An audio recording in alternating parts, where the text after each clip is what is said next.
Pernahkah teman-teman memperhatikan pelaksanaan kegiatan atau acara di suatu instansi? Bagi suatu instansi yang akan melaksanakan kegiatan, tidak dapat langsung melaksanakannya tanpa memperhatikan peraturan yang berlaku. Salah satu hal yang perlu diperhatikan adalah keprotokolan. Keprotokolan yang dijalankan sesuai prosedur yang berlaku akan memberikan hasil yang optimal dalam kegiatan tersebut. Oleh karena itu, dibutuhkan pedoman sehingga suatu instansi atau lembaga harus mengacu pada rambu-rambu keprotokolan yang ada. Di Indonesia, keprotokolan diatur dalam peraturan perundang-undangan, yaitu Undang-Undang Nomor 9 Tahun 2010 tentang keprotokolan serta Peraturan Kepala Lembaga Administrasi Negara Nomor 40 Tahun 2015 tentang keprotokolan. Berbagai peraturan tersebut disusun bukan tanpa tujuan. Peraturan tersebut dibuat untuk membantu protokoler dalam melaksanakan kegiatannya dengan batasan-batasan tertentu sehingga tujuan kegiatan dapat tercapai. Pada pemerintahan, regulasi diberlakukan untuk menghormati tamu undangan, menjaga hubungan baik dengan negara tetangga, meningkatkan kerjasama, dan lainnya. Regulasi tersebut juga dapat diterapkan pada urusan bisnis seperti mempererat kerjasama, menjaga reputasi perusahaan, dan lainnya. Dengan kata lain, regulasi merupakan aturan atau etika yang harus dilakukan oleh protokoler dalam melaksanakan kegiatan. Regulasi dilaksanakan sehingga setiap orang yang terlibat di dalamnya harus mengikuti atau terikat pada aturan yang tercantum dalam undang-undang tersebut. Macam-macam regulasi keprotokolan. 1. Terdapat pada Undang-Undang Nomor 9 Tahun 2010 tentang keprotokolan yang meliputi tata tempat, tata upacara, dan tata penghormatan. Aturan tata tempat sesuai dengan urutan jabatan dari yang paling tinggi ke rendah. Pada tata upacara dibedakan menjadi dua, yaitu upacara bendera dan upacara non-bendera. Pada upacara bendera telah ditentukan tata urutan upacaranya, tata cara penyanyian lagu Indonesia Raya, perlengkapan, serta pakaian yang dikenakannya. Sedangkan dalam upacara non-bendera telah ditentukan tata urutan upacara serta tata pakaiannya. Pada tata penghormatan, setiap pejabat pemerintahan, pejabat negara, perwakilan negara, tokoh agama, serta pejabat perusahaan dalam acara resmi akan mendapatkan penghormatan. Ada pula ketentuan lain pada pasal 35 tentang penyelenggaraan keprotokolan di daerah khusus atau daerah istimewa, maka daerah tersebut akan mendapatkan penghormatan. Selain itu, pada pasal 36, sumber pendanaan pada acara keprotokolan negara atau resmi dibebankan kepada APBN dan APBD. Peraturan Kepala Lembaga Administrasi Negara Nomor 40 Tahun 2015 tentang keprotokolan. Yang pertama yaitu tahap kegiatan keprotokolan. Berdasarkan peraturan ini, tahap kegiatan keprotokolan terdiri atas 3 tahapan, yaitu persiapan, pelaksanaan, dan penutup. Yang pertama yaitu persiapan. Persiapan dibagi lagi menjadi 5 bagian, yaitu yang pertama, menerima dan mengumpulkan informasi dari panitia penyelenggara yang meliputi tujuan acara, daftar undangan, susunan acara, tata tempat dan akomodasi. Yang kedua, menyusun naskah dinas seperti surat penugasan dan protokol dan surat undangan. Yang ketiga, berkoordinasi dengan unit kerja terkait untuk menyiapkan bahan yang diperlukan. Yang keempat, memeriksa persiapan teknik maupun non-teknik yang terkait kebutuhan fasilitas dan perlengkapan acara. Yang kelima, tim protokol melakukan gladi kotor atau gladi bersih serta dipandang perlu dapat memberikan saran penyempurnaan. Tahap yang kedua yaitu pelaksanaan. Pemeriksaan terakhir kelengkapan dan perlengkapan acara, yaitu konfirmasi kehadiran tamu undangan, pengaturan tempat, tata upacara, tata penghormatan agar sesuai kaidah keprotokolan, serta pelaku acara. Yang kedua yaitu pelaksanaan acara terdiri atas melaksanakan tugas sesuai susunan acara, mengkoordinasikan pelaksanaan acara, dan memberikan laporan kepada pimpinan terkait perubahan acara. Yang ketiga yaitu pelaporan dan evaluasi. Yang pertama, laporan pelaksanaan kegiatan disusun oleh tim protokol berupa naskah dinas yang ditandatangani oleh kepala bagian keprotokolan. Yang kedua, pelaksanaan evaluasi dilakukan setelah kegiatan selesai yang meliputi perencanaan acara, pengaturan jadwal tim protokol, penanganan acara, kesesuaian antara arahan pimpinan dengan peraturan perundang-undangan yang berlaku. Peraturan yang kedua yaitu tata tempat, tata upacara, dan tata penghormatan. Tata tempat berkaitan dengan siapa yang berhak didahulukan dan siapa yang mendapat hak menerima prioritas dalam urutan tata tempat. Orang yang memperoleh hak diprioritaskan adalah seorang karena jabatannya, pangkat, maupun derajat di pemerintahan, perusahaan, maupun masyarakat. Setiap kegiatan di dalam instansi atau lembaga memiliki tata upacara yang berbeda-beda, namun secara garis besar tata upacara mengacu pada peraturan keprotokolan yang berlaku. Acara juga disusun sedemikian rupa agar semua pejabat dan PNS merasa dihargai di acara resmi.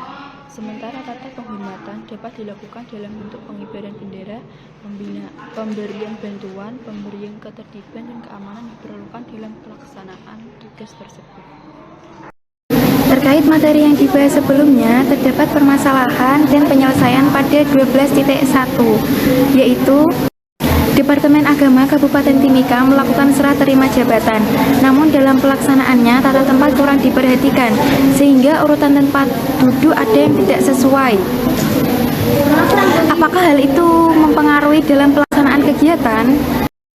Penyelesaiannya, keprotokolan biasanya dilakukan di dalam acara resmi atau kenegaraan yang mana dalam pelaksanaannya mengacu pada Undang-Undang Nomor 9 Tahun 2010 tentang keprotokolan.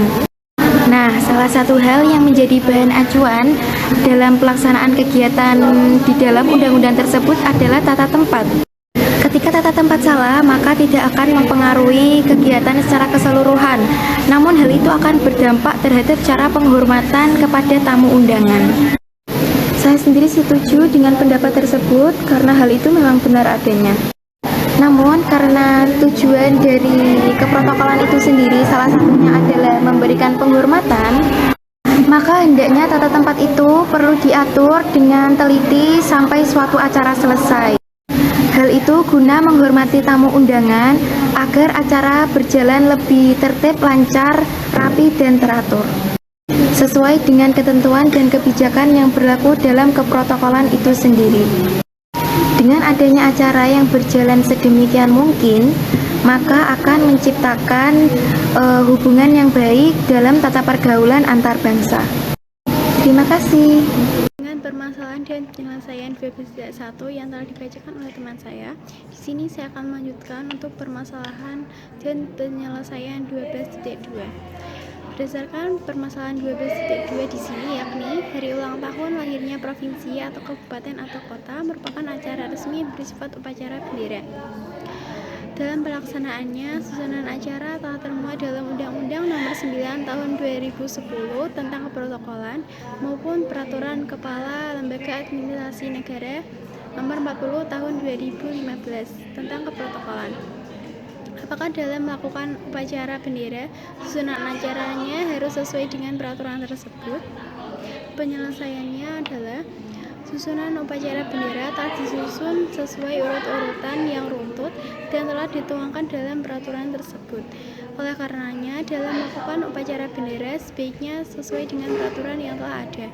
Menaati peraturan ini akan memudahkan kita dalam melakukan kegiatan karena kita tidak perlu lagi menyusun acara baru. Pendapat saya setuju dengan penyelesaian tersebut. Alasannya adalah, menurut saya, tujuan peraturan sendiri dibuat untuk dijadikan pedoman dalam penyelenggaraan suatu acara yang harus ditaati.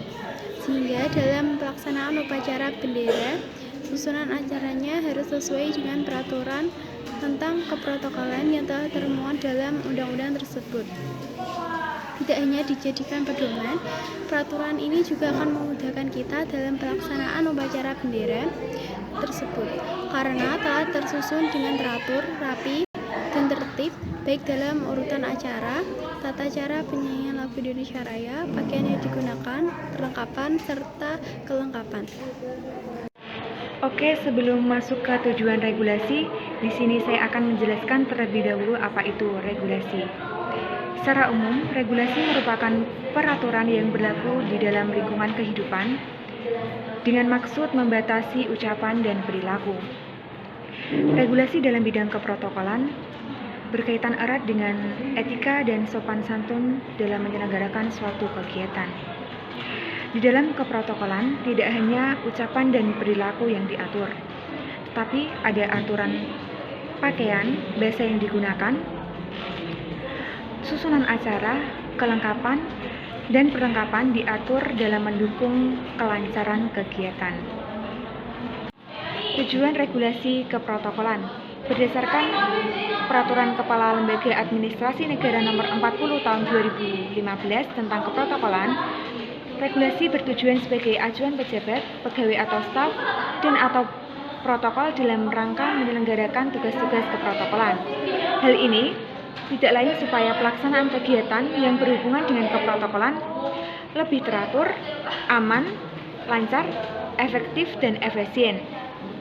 Selain itu, segala sesuatu yang berkaitan dengan keprotokolan agar sesuai kaidah perundang-undangan yang berlaku.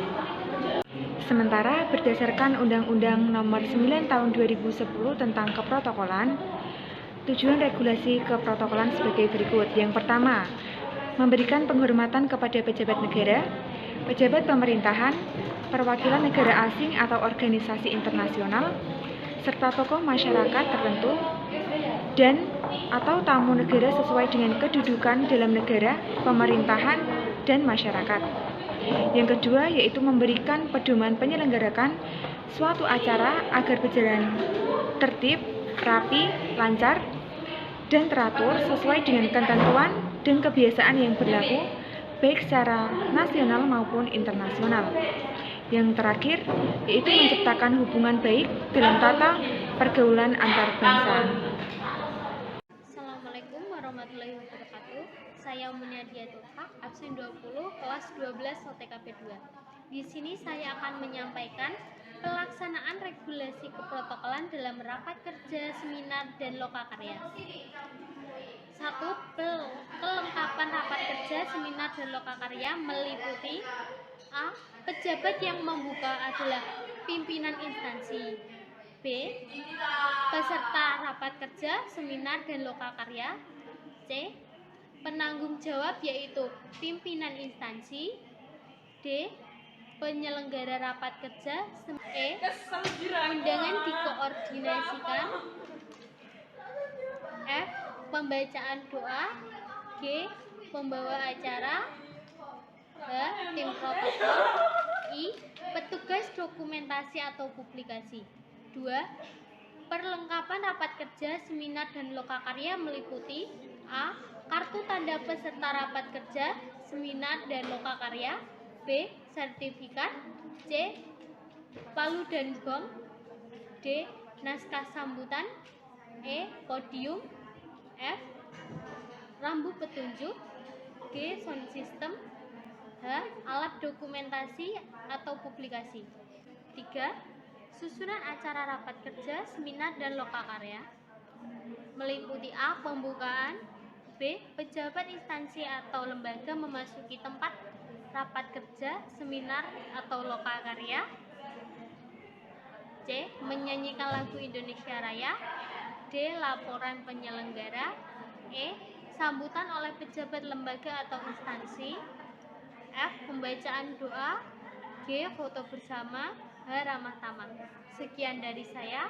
Assalamualaikum warahmatullahi wabarakatuh. Upacara penandatanganan nota kesepahaman atau perjanjian kerjasama.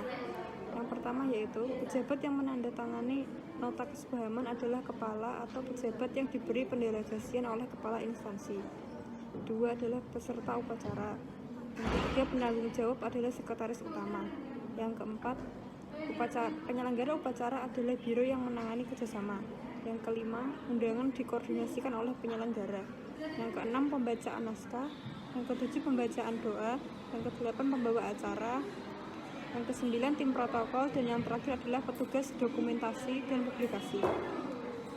Lalu perlengkapan upacara yaitu naskah nota kesepahaman, naskah sambutan, naskah doa, podium, rambu petunjuk, sound system, dan alat dokumentasi dan publikasi. Susunan acara penandatanganannya yaitu yang pertama adalah pembukaan, yang kedua penyanyikan lagu Indonesia Raya, yang ketiga pembacaan naskah, yang keempat penandatanganan naskah, yang kelima sambutan oleh kepala instansi atau pejabat yang didelegasikan, yang keenam adalah pembacaan doa, yang ketujuh foto bersama. Terkait dalam materi regulasi keprotokolan terdapat sebuah masalah 12.3 yaitu walaupun kegiatan dilaksanakan tanpa mengacu pada regulasi keprotokolan, meski demikian acara berjalan dengan lancar. Bagaimana peran regulasi keprotokolan berdasarkan permasalahan tersebut? Pendapat saya mengenai narasi tersebut, memang kegiatan tanpa mengacu pada regulasi keprotokolan dapat berjalan dengan lancar. Namun, belum tentu kegiatan tersebut efektif dan efisien. Karena regulasi merupakan aturan dalam menyelenggarakan tugas-tugas keprotokolan agar kegiatan lebih teratur, tertib, aman, lancar, efektif, dan efisien. Meski kegiatan di atas dilaksanakan tanpa regulasi, tapi para hadirin tetap mematuhi peraturan yang telah disepakati bersama, mulai dari pakaian, tempat, dekorasi, publikasi, dan lainnya. Selain itu, ada kemungkinan pelaksana kegiatan telah mengetahui atau berpengalaman dalam melakukan kegiatan. Seperti yang sudah disampaikan teman saya sebelumnya pada permasalahan yang pertama, saya akan menyampaikan permasalahan yang kedua. Permasalahan. Salah satu tujuan pembuatan regulasi keprotokolan adalah menciptakan hubungan yang baik dalam tata pergaulan. Mengapa suatu peraturan dalam menciptakan hubungan yang baik dalam tata pergaulan? Penyelesaian. Regulasi keprotokolan merupakan panduan melaksanakan kegiatan resmi yang biasanya dihadiri oleh pejabat negara, pemerintah, perusahaan, maupun tokoh lainnya. Dengan adanya protokol, kegiatan menjadi berkesan dan seluruh peserta merasa terhormat menghadiri kegiatan tersebut. Dengan adanya penghormatan ini, maka terciptalah hubungan baik antara pihak penyelenggara dan pihak tamu. Pendapat saya setuju. Dengan menciptakan hubungan yang baik dalam tata pergaulan, tercipta pula hubungan yang baik antara pihak penyelenggara dan pihak tamu. Alasan, karena dengan adanya regulasi keprotokolan, kegiatan menjadi berkesan dan peserta merasa terhormat menghadiri kegiatan tersebut.